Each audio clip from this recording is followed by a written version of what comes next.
Oh, once there was a wicked, wicked man, and Haman was his name, sir. He would have murdered all the Jews, though they were not to blame, sir.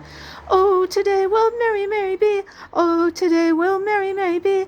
Oh, today will Mary, Mary be. And eat some Hamantaschen. So, if you know how to read music and maybe play a musical instrument, this is something that you can try playing. Of course, it is a song that Jews sing, and if you're not Jewish and you don't feel comfortable with it, that's okay.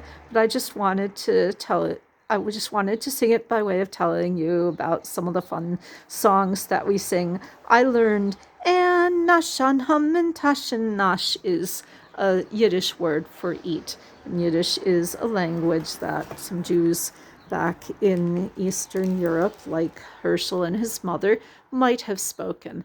Well, that is the story of Cakes and Miracles.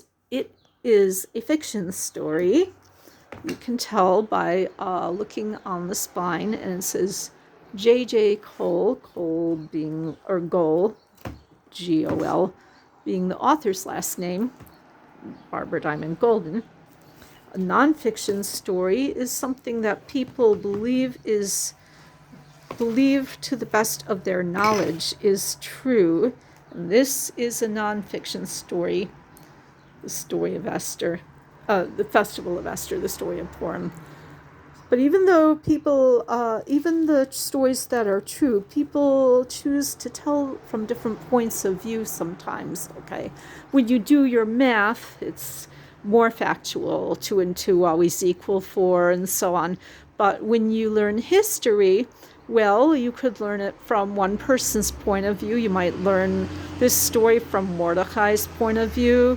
You might learn it from Queen Esther's point of view and think about how scared she must have been, but how to do the right thing. But maybe it was even scarier not to do the right thing, because that's really what courage means, is doing the right thing. I think that's what courage means, I should say. Doing the right thing even though you're scared. Queen Esther is a good person to learn about.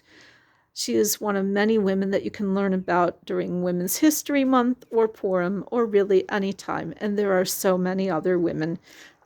And so whether you are Jewish or not, I think this is an example of a very brave woman. And Mordechai, her cousin, who refused to bow down to Haman. Remember, we're going to yell, "Boo, Haman!" He was brave to refuse to bow down, because think about it. If you bow down, if you always do what a bully says, are you really safer?